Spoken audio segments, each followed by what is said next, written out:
अस्माकं प्राचीनानां महर्षिणां कवीनां भाषा अस्ति, अस्माकं पूर्वजानां भाषा अस्ति, अस्माकं भाषा।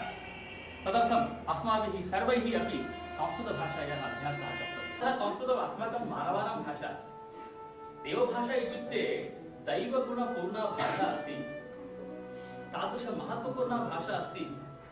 तदर्थं देवाः अपि संस्कृतभाषया भाषणं कुर्वन्ति इति पूर्वजाः उक्तवन्तः। तस्य अर्थः एषः नास्ति यत् संस्कृतभाषा केवलं देवानां भाषा, मानवानां तु वर्यभाषा इति न चिन्तनीयम्। संस्कृतभाषा अस्माकं भाषा अस्ति, मानवानामेव भाषा अस्ति। प्राचीनकाले मानवाः सर्वेपि संस्कृतस्य प्रयोगं कृतवन्तः। कालिदासः संस्कृतभाषायां भाषते।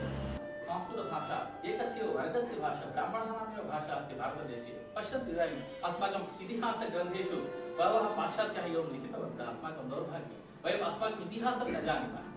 किमर्थं न जानीमः? संस्कृतं न जानीमः। अस्माकं भारतदेशस्य समग्रः अपि इतिहासः, समग्रमपि आध्यात्मिकं जीवनं तस्यां भाषायाम् अस्ति, संस्कृतभाषायाम् अस्ति। वयं संस्कृतं न जानीमः, अत एव पाश्चात्यैः लिखितम् इतिहासं वयं पठामः। तस्मिन् इतिहासे ते लिखितवन्तः संस्कृतभाषा केवलं एकस्य वर्गस्य भाषा अस्ति, सर्वेषां मानवानां भारतीयानां भाषा नास्ति इति प्रचारः। परन्तु वास्तविकरूपेण वयं पश्यामः चेत् संस्कृतभाषा सर्वेषां भारतीयानां भारतदेशे ब्राह्मणकुलोत्पन्नभाषायां संस्कृतसाहित्ये सङ्कुचितभावानां स्थानं नास्ति। अस्माकं संस्कृतसाहित्यं बहु विशालमस्ति।